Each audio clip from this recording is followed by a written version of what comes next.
Hello everyone, welcome to today's discussion on Proba 3 mission. Proba 3 mission of the European Space Agency is successfully placed by ISRO PSLV C-59. यूरोपीय अंतरिक्ष agency के PROBA mission 3 को इसरो के PSLV C-59 द्वारा सफलतापूर्वक स्थापित किया गया। This topics belongs to science and technology. Important space missions for your preliminary examination. In 2020, UPSC asked questions about the laser interferometer space antenna. In this regard, keeping track of important mission is essential for your preparation. Why in the news? The Indian Space Research Organization means ISRO successfully launched the PSLV C-59 Proba 3 mission on December 5th. Proba 3, a European Space Agency mission consisting of 2 satellites, is designed to study the solar corona, the outer layer of the sun's atmosphere. The spacecraft has been placed in a highly elliptical orbit with a perigee, means the closest point to Earth, of approximately 600 km and an apogee, the farthest point of 60,000 km at an inclination of 59 degrees. ISRO Chief S. Somnath said, the launch was originally scheduled for December 4. However, due to the detection of an anomaly, the lift-off took place on December 5th. अर्थात Indian space research organisation ने 5 दिसंबर को PSLV C-59 Proba 3 mission को सफलतापूर्वक launch किया। PROBA 3 एक European space agency mission है। इसमें 2 satellite शामिल हैं, जिसे सौर कोरोना अर्थात सूर्य के वायुमंडल की बाहरी परत का अध्ययन करने के लिए डिजाइन किया गया है। इसरो के चीफ मिस्टर एस सोमनाथ ने कहा कि स्पेस यान को एक अत्यधिक अंडाकार कक्ष में रखा गया, जिसकी परिधि लगभग 600 किलोमीटर और अपोजी यानी सबसे दूर बिंदु 60,000 किलोमीटर है, जो 59 डिग्री के झुकाव पर है। लॉन्च मूल रूप से 4 दिसंबर के लिए निर्धारित किया गया था। हालांकि एक विसंगति का पता चलने के कारण प्रक्षेपण 5 दिसंबर को हुआ। The Proba 3 mission is developed eight an estimated cost of 200 million Euros with an expected mission life of 2 years. The ISRO will launch both the satellites stacked together in a highly elliptical orbit of 600 into 60,530 km. Later, the satellites will be separated and put in a parallel orbit. अर्थात Proba 3 mission को 200 million euro की अनुमानित लागत से विकसित किया गया। इसकी मिशन अवधि 2 वर्ष है। इसरो दोनों ही सैटेलाइट को 600 into 60,530 किलोमीटर की अत्यधिक दीर्घ वृत्ताकार कक्षा में एक साथ प्रक्षेपित करेगा। बाद में सैटेलाइट्स को अलग करके समानांतर कक्षा में स्थापित किया जाएगा। The mission is designed with 2 satellites that will be launched together, separate from each other, and then fly in tandem. This will be the first ever attempt at precision formation flying, where 2 satellites will fly together and maintain a fixed configuration in space. अर्थात इस mission को 2 satellite के साथ design किया गया, जिन्हें एक साथ एक दूसरे से अलग अलग लॉन्च किया जाएगा और फिर एक साथ उड़ान भरेंगे। यह सटीक संरचना उड़ान का पहला प्रयास होगा, जहां 2 सैटेलाइट्स एक साथ उड़ान भरेंगे और स्पेस में एक निश्चित विन्यास यानी कॉन्फ़िगरेशन बनाए रखेंगे। This is the latest solar mission in ESA PROBA suite of missions. its predecessor Proba 1 means also launched by ISRO, and Proba 2 was launched in 2001 and 2009 respectively. PSLV C-59, the launch vehicle, is an initiative led by New Space India Limited and supported by ISRO's expertise. That it means ये ESA के PROBA मिशनों के समूहों में नवीनतम सौर mission है। इसके पूर्ववर्ती प्रोबा 1 जिसे इसरो ने लॉन्च किया था और प्रोबा 2 को क्रमशः 2001 एंड 2009 में लॉन्च किया गया। PSLV C-59 लॉन्च वाहन न्यू स्पेस इंडिया लिमिटेड यानी NSEL द्वारा संचालित एक पहल है और इसे इसरो की विशेषज्ञता का समर्थन प्राप्त है। The two satellites Occulter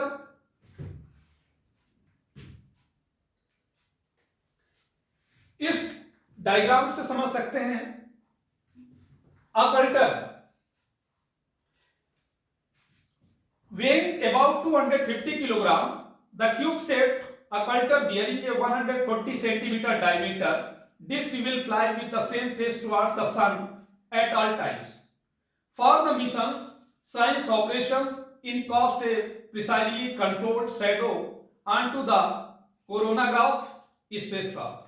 The occulter is responsible for performing the high accuracy formation control using cold gas Millington thrusters, producing minimum force equivalent to a single falling feather.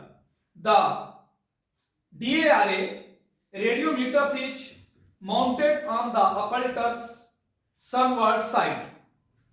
So, and then coronagraph.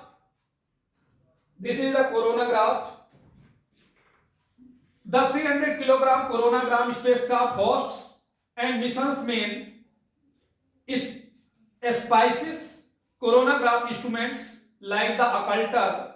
The spacecraft is designed to point the same face at the sun. Flashing LEDs and a retroreflector for lasers are mounted on the coronagraph face to help guide the occulter. Because the coronagraph will often be shaded, it possesses a single side mounted solar panel to generate power. The coronagraph has monopropellant thrusters to perform Newton scale maneuvering. The two satellites, occulter and spacecraft and coronagram spacecraft, will mimic a natural solar eclipse.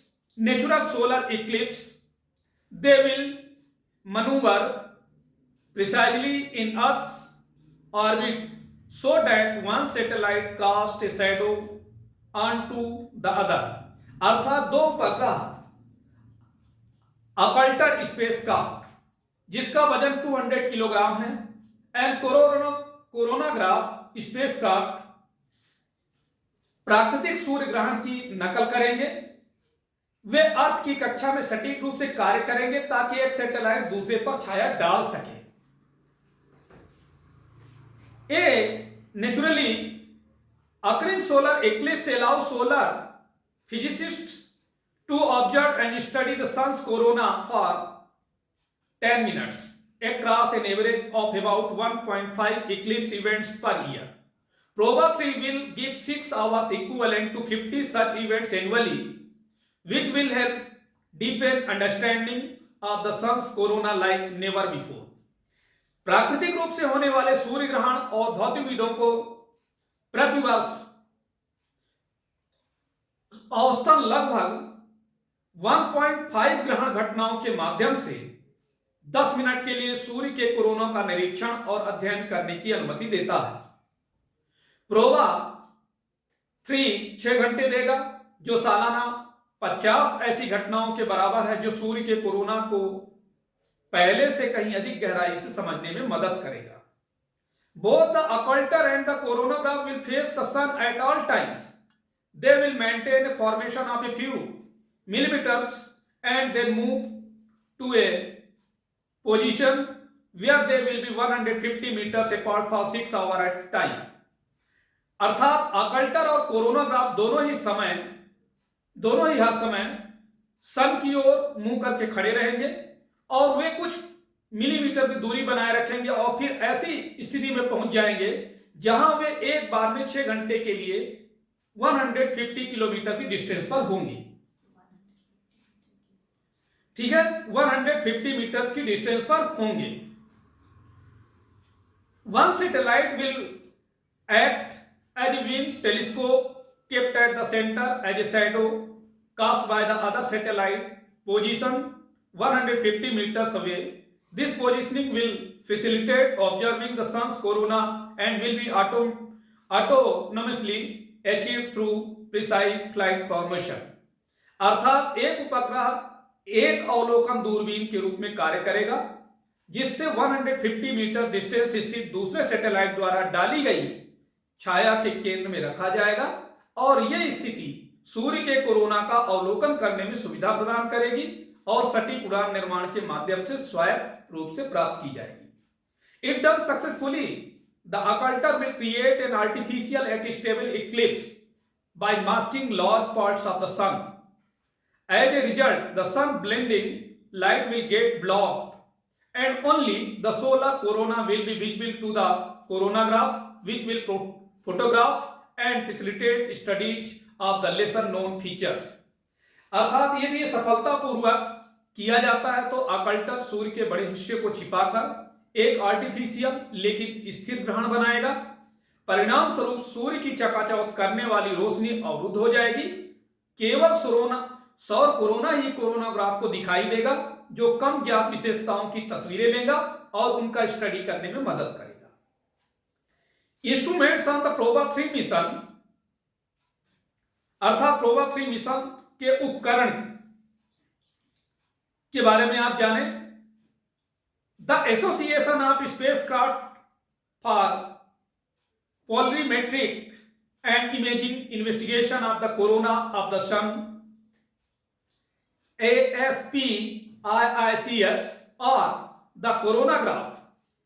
Its field of view is between the sun's outer and inner corona, a circular belt normally observable during solar eclipse event.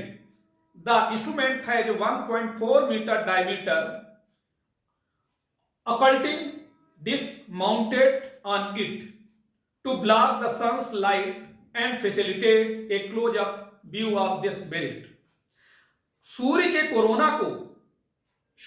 Corona की पोलरीमेट्रिक and imaging जांच के लिए अंतरिक्ष यान संघ यानी ASPIICS या coronagraph, इसका दृश्य क्षेत्र सूर्य के बाहरी और आंतरिक कोरोना के बीच है जो एक गोलाकार बेल्ट है जिसे आमतौर पर सूर्य ग्रहण की घटनाओं के दौरान देखा जा सकता है। इस उपकरण पर 1.4 मीटर व्यास की एक गुप्त डिस्क लगी हुई है जो सूर्य के प्रकाश को अवरुद्ध करती है और इस बेल्ट को नजदीक से देखने में मदद करती है। The digital absolute radiometer will maintain a continuous measurement of the sun's total energy output known as the total solar irradiance. अर्थात डिजिटल एब्सोल्यूट रेडियोमीटर सन के टोटल एनर्जी प्रोडक्शन, जिसे कुल सौर विकिरण के रूप में जाना जाता है, का निरंतर माप बनाए रखेगा। The 3D energetic electron spectrometer will measure electron fluxes as it passes through Earth's radiation belts, providing data for space weather studies. अर्थात 3D एनर्जेटिक इलेक्ट्रॉन स्पेक्ट्रोमीटर अर्थ के रेडिएशन बेल्ट से गुजरते समय इलेक्ट्रॉन प्रवाह को मापेगा तथा अंतरिक्ष मौसम अध्ययन के लिए डेटा उपलब्ध कराएगा। अब आप ये समझें कि यह अध्ययन क्यों किया जा रहा है, इसका क्या इंपॉर्टेंस है। That it means significance of the study of the sun, सूर्य के अध्ययन का महत्व। तो चलिए इसे भी समझते हैं। All space weather and its associated turbulences like solar storms, solar winds and corona mass ejection originate from the corona. This phenomena influence space weather and can potentially interfere with the smooth operation of all satellite-based communications, navigation and power grid on earth. अर्थात सभी अंतरिक्ष मौसम और उससे जुड़ी अशांति जैसे सौर तूफान, सौर हवाएं और कोरोनल मास इजेक्शन कोरोना से उत्पन्न होते हैं और ये घटनाएं स्पेस मौसम को प्रभावित करती हैं और संभावित रूप से अर्थ पर सभी सैटेलाइट आधारित संचार, नेविगेशन और पावर ग्रिड के सुचारू संचालन में बाधा उत्पन्न कर सकती है। New space India limited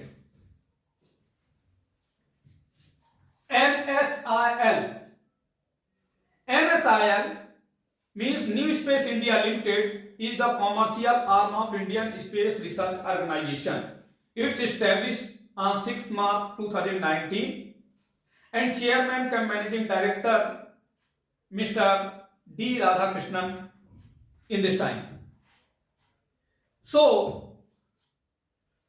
firstly you know what is New Space India Limited, क्या वर्क करता है, क्यों वर्क है, तो जाने new space India limited was set up by the union government as a central public sector enterprise under the administrative control of the department of space on March 6, 2019 to commercially exploit the research and development work of the Indian Space Research Organization centers and constitute units of DOS. इसकी स्थापना केंद्र सरकार द्वारा space department के administrative control के तहत एक केंद्रीय सार्वजनिक क्षेत्र के उद्यम के रूप में 6 मार्च 2019 को की गई थी, जिसका मकसद था इंडियन स्पेस रिसर्च ऑर्गेनाइजेशन अर्थात इसरो केंद्रों और डीओएस की घटक इकाइयों के अनुसंधान और विकास कार्यों का व्यावसायिक रूप से दोहन करना।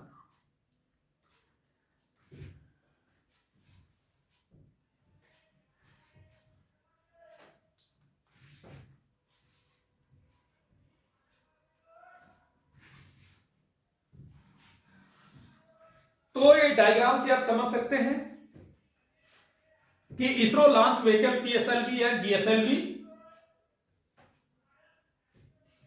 The Proba 3 mission is the 61st flight of PSLV and the 26th using PSLV XL configuration, which is set to launch the spacecraft into highly elliptical orbit as a dedicated commercial mission of New Space India Limited.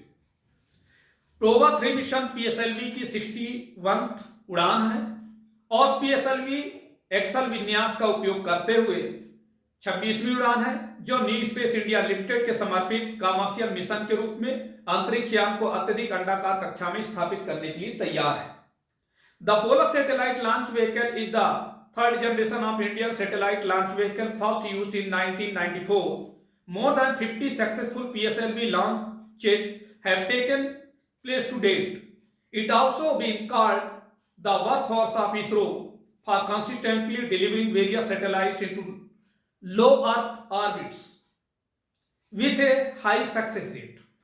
अर्थात polar satellite launch vehicle PSLV Indian satellite launch vehicle की तीसरी generation है, जिसका first time 1994 में इस्तेमाल किया गया था।